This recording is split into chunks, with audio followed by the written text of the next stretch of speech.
બિરાજમાન પ્રભુ શ્રી રામ અને માં લક્ષ્મીજીને મારા વંદન. ખૂબ સરસ મજાની આજે આ સુરતની અંદર એક વાતાવરણની અંદર એક સુગંધ છે.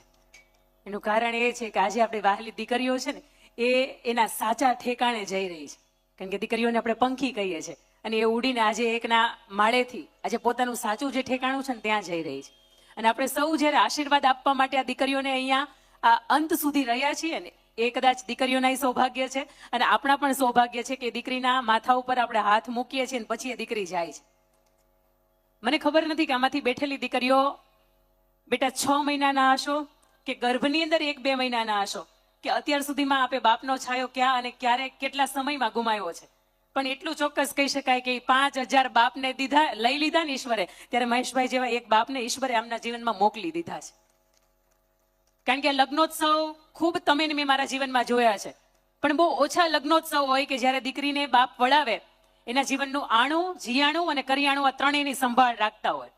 અને વર્ષોથી જે દીકરીઓ અહીંથી જાય છે ને એના જીવનની અંદર આવનારા સુખ હોય તોય ભલે અને એના જીવનની અંદર આવનારા દુઃખ હોય તોય ભલે. આપણે કોઈના લગ્નની અંદર જઈએ, કદાચ જમાઈનું દીકરીનું નામ યાદ ન રહે, પણ આજે કદાચ મહેશભાઈને આ 133 નહીં પણ આજ પહેલાની કોઈ પણ દીકરીઓને પૂછો કયા લગ્નની અંદર કયા નંબરનો એનો મંડપ હતો ને ત્યાં સુધીની એમને ખબર છે.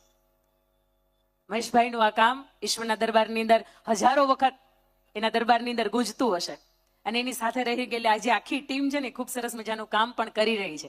વાત જ્યારે આખી લગ્ન વિધિ પૂરી થઈ જાય અને જ્યારે અંત વિદાયનો સમય આવે, અમારી આ લક્ષ્મીજીને, અમારી આ દીકરીઓને આપ જ્યારે પરિવાર, વેવાઈ પક્ષ આજે જ્યારે એમને લઈને જવાના છો અને તમારી ઘરે આજે પહેલું પગલું માંડશે અને મહાલક્ષ્મીનું સ્વરૂપ, એ સ્વરૂપે તમે જ્યારે લઈને જવાના છો, ખૂબ સરસ મજાનો ભાવ ગમે છે કે જે દીકરીને તમે લઈને તમારે આંગણે જવાના છો એ દીકરીઓનો સાક્ષાત્કાર કરવા માટે એની સાચા અર્થથી તમે અહીંયા પૂજા અર્ચના અને આરાધના કરો છો. જે ઘરની અંદર, જે સમાજની અંદર, જે કુટુંબની અંદર દીકરીની આરતી થતી હોય, લક્ષ્મીજીની આરતી થતી હોય ને પુત્ર કરતા વાલી એ પુત્ર વધુની આરતી થતી હોય ને એ ઘરની અંદર એ દીકરીને આવવાના અભરખા વધી જાય.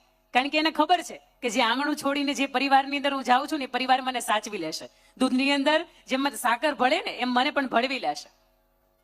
વાતો ખૂબ છે, ખૂબ થાય.